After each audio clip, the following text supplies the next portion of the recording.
Olá, fazendo aqui uma apresentação bem rápida sobre algoritmos genéticos alinhados à computação paralela. A gente poderia começar falando diretamente do que são eles, né, os algoritmos genéticos, mas na verdade primeiro a gente vai falar de um probleminha, que é o problema do caixeiro viajante. Basicamente, se você olhar aqui e parar por um tempo, pausar ou olhar esse slide depois, você pode tentar ver qual é a menor rota que passa por todos os pontos e volta para o ponto inicial. E se você parar por 2 minutos você consegue, mas aqui eu já duvido que honestamente você consegue, porque simplesmente são 3 bilhões de combinações ali. E se você colocar uma quantidade de cidades, você não consegue nem através de um computador testando de um por um por um por um. Então, basicamente, o que é que a gente pode fazer quando a gente tem tantas combinações que calcular qual é a melhor solução leva tipo milhares de anos até num computador muito bom que não é o meu. A gente pode utilizar algoritmos genéticos. Mas de novo, aqui a gente vai parar um pouquinho para falar de alguns conceitos importantes para entender esse tipo de algoritmo. A priori vocês não vão entender ali, mas o primeiro conceito é o de objetivo, aquilo que a gente quer maximizar ou minimizar. Então, naquele primeiro exemplo ali das cidades, dos pontos, era minimizar o custo da rota, né? Então, por exemplo, se você quer minimizar a chance de chifre, esse é o seu objetivo. Minimizar, provavelmente, né? Isso tem de ser expresso como uma função objetivo, então, tipo, poxa, tem de ter como você mensurar isso, senão a gente não vai conseguir tratar aqui com nossos algoritmos genéticos. E tem os dois conceitos de exploração e intensificação, que basicamente um bom algoritmo vai conseguir fazer os dois para realmente chegar em ótimas soluções, né? A primeira, exploração, é uma atividade que tenta explorar a maior quantidade possível do espaço de busca. Então, se eu estou tentando procurar a melhor rota da UFBA para Cajazeiras, exploração seria tipo olhar a rota que vai pela paralela, a rota que vai, sei lá, de barco, a rota que vai de avião, etc, etc, etc, para ver qual é a do menor custo. Intensificação seria tipo, nossa, eu percebi que pela paralela de carro é o que eu estou gastando menos, então eu vou procurar assim, tipo, pela paralela, a rota que dobra um pouquinho aqui, um pouquinho ali, mas sem ficar dando tantas voltas, basicamente. É intensificar um lugar específico do espaço de busca, que no nosso caso aqui era rotas. Então, uma solução é uma possível configuração de valores ou uma combinação de variáveis que atende às instruções de problema e representa a opção viável. Então, por exemplo, no nosso caso, a paralela era uma das soluções, pegar a paralela ali. Ir pelo Rio Vermelho e fazer tal rota, tal rota, tal rota, pode ser uma solução também. Então, se eu perguntar qual é o boi mais bonito que existe, talvez esse aí da foto seja uma solução. Uma população nada mais é do que um conjunto de soluções, e a gente vai usar isso para se referir a um conjunto de soluções encontradas por um algoritmo, nesse caso aqui. E agora a gente pode voltar para dizer que um dos tipos de meta-heurística, que são todos esses algoritmos que procuram soluções de forma não procedural ali de uma em uma, são os algoritmos genéticos. E o que são esses algoritmos genéticos? Segundo Cattoti, em 2021, são algoritmos inspirados no processo de evolução biológica, imitando a teoria darwiniana da sobrevivência do mais apto. Os elementos básicos de um algoritmo genético são representação cromossômica, seleção de aptidão e operadores de inspiração biológica. Mas isso não significa que esses algoritmos genéticos só se tratam de genética, de biologia. Pelo contrário, pode ser aplicado para tudo. Engenharia, logística, como eu já dei exemplos aqui de cidade, né, de tipo rotas, etc. Então, não é limitado desse jeito. Mas como funciona um algoritmo genético? Bom, isso aqui poderia levar bastante tempo se aprofundando nisso, mas basicamente a gente gera uma primeira população de forma aleatória Então, por exemplo, se eu estou pensando da UFBA para Cajazeiras, eu vou literalmente jogar algum gerador aleatório, que provavelmente eu teria de fazer, né? Que pega e sai pela UFBA pelo norte, pelo sul, pelo leste, pelo oeste. E aí se saiu pelo norte, aí joga pra... Chega na bifurcação, vai para um lado, vai para o outro. Então vou fazendo várias soluções diferentes, gera a população. Aí tem essa parte da avaliação. Eu calculo qual é a aptidão de cada indivíduo pela função fitness, que no caso eu estaria vendo qual das rotas tem o menor custo, né, de tempo, ou custo de possibilidade de ser assaltado. Depois eu faço a seleção, eu seleciono os casais, entre aspas, as soluções, através de algum método, pode ser a roleta, tipo, literalmente roda a roleta e pega soluções aleatoriamente, ou poderia ser também algo como, tipo, você pega as melhores soluções, você pega uma solução boa com uma solução ruim, tem vários métodos. Você faz uma reprodução que é, tipo, você cruza essas soluções para gerar filhos. Então, por exemplo, se eu tinha uma rota que saía da UFBA pelo, pelo sul, e tem outra solução que chega em Cajazeiras pela rua São Francisco, eu vou pegar de onde sai nessa primeira solução, de onde chega na segunda solução, e eu faço uma rota nova. Eu misturo, basicamente. O quarto passo é a mutação. Eu realizo um processo de mutação, que é, tipo, literalmente fazer alguma coisa aleatória, modificar ali a solução, né? Então, por exemplo, se fosse no exemplo do boi, eu poderia mudar o chifre aleatoriamente de cor, para ver se ele fica mais bonito. E elitismo, porque a natureza é cruel e só os mais aptos sobrevivem. Você tem de ter ali a população sempre se renovando, basicamente.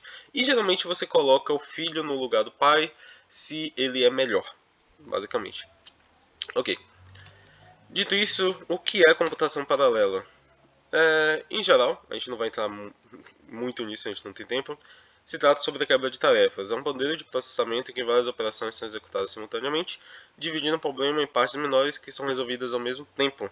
E isso pode ocorrer de vários modos, etc. A gente já falou aqui em outras ocasiões, mas basicamente, o que é que existe do prometido no primeiro slide? O que é que existe de algoritmos genéticos funcionando junto com computação paralela? Bom, basicamente, Kurd, não sei como pronuncia direito, em 2016 afirmou que algoritmos genéticos paralelizados são classificados por aplicar paralelismo em modelo de ilha, paralelismo em modelo de fine-grained e paralelismo em modelo de master-slave. E tem os híbridos, as misturas entre esses tipos.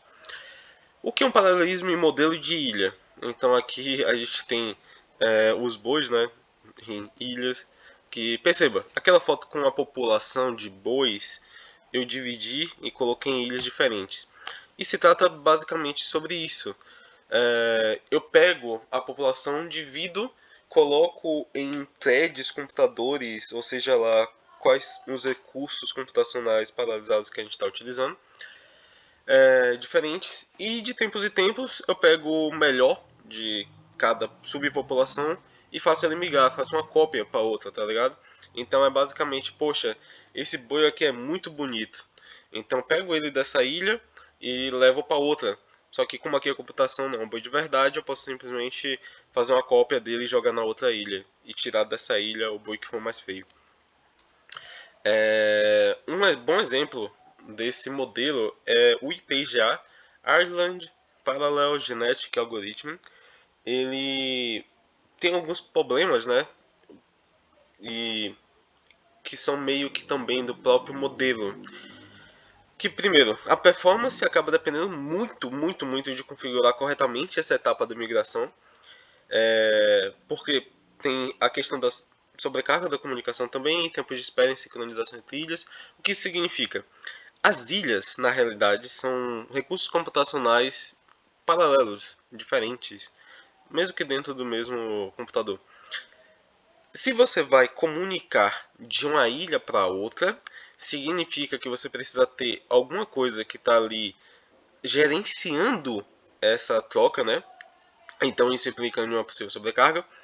A gente precisa, poxa, essa ilha aqui já passou por 1000 gerações, essa aqui está em 950. Então a de 1000 vai ficar parada 50 gerações para poder, tipo, chegar a outra no patamar e aí poder se comunicar. E também, tipo, tem a própria questão de, se você não seta isso corretamente, provavelmente seu algoritmo ele vai ter muitas perdas de eficiência. O segundo modelo é o Master Slave.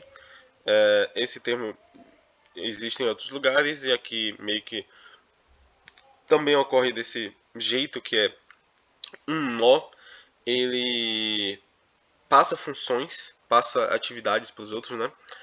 E no caso, segundo Ismail, o processo mestre coordena a evolução, enquanto cada escravo executa a avaliação de fitness em um nó diferente.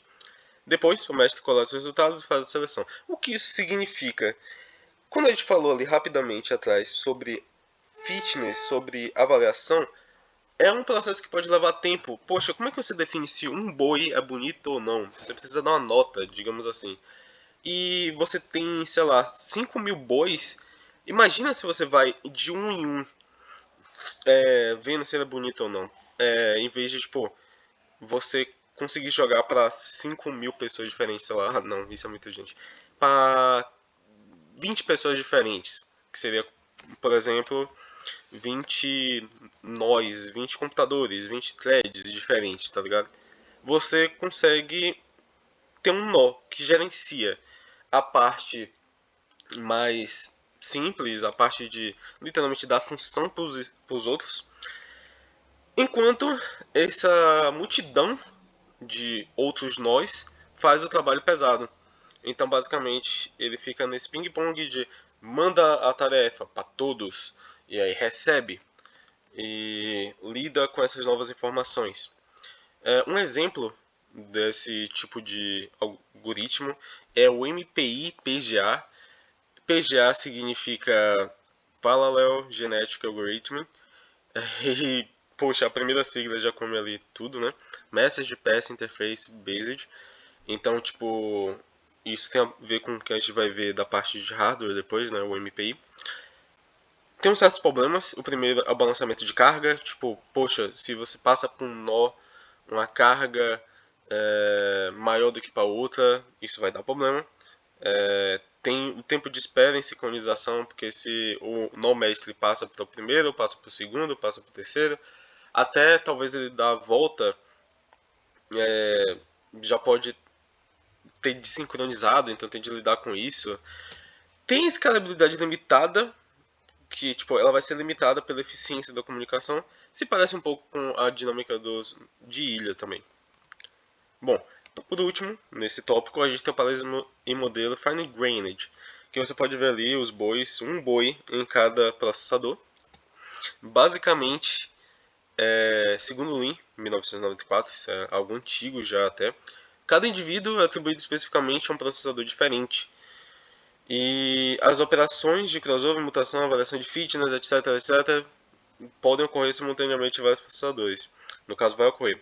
Inclusive, é engraçado, se não for especificamente um indivíduo para cada processador, para cada recurso, né, diferente, não se chama fine grained, se chama micro grained. Algo específico assim. Ok. Mas e onde tudo isso roda? De acordo com o Sun et al. 2022, a plataforma de implementação afeta significativamente a eficiência de execução dos algoritmos e geralmente são executados em GPU, esse vocês já conhecem ali, né? Plataforma de computação distribuída ou um FPGA. Bom, a plataforma de computação distribuída conecta vários computadores, nós, etc., para resolver problemas grandes que não podem ser tratados eficientemente em uma única máquina. Exemplos disso são clusters de computadores como AWS, Azure e Google Cloud. E FPGA, se a gente for traduzir, significa arranjo de portas programáveis em campos. São basicamente dispositivos de hardware reconfiguráveis que permitem criar circuitos personalizados para executar algoritmos específicos. Então, tipo, poxa, eles, por terem essa adaptabilidade, eles gastam menos energia e etc. Bom, então, em resumo, a grande utilidade de utilizar algoritmos genéticos de forma paralela alguns casos com performance superlinear, o que significa que, tipo, basicamente são melhores do que se colocasse só single, né, sequencial. Adaptação fácil em vários casos e, principalmente, esse negócio do ganho de desempenho. Aqui estão as referências que foram citadas durante a apresentação. É isso, muito obrigado.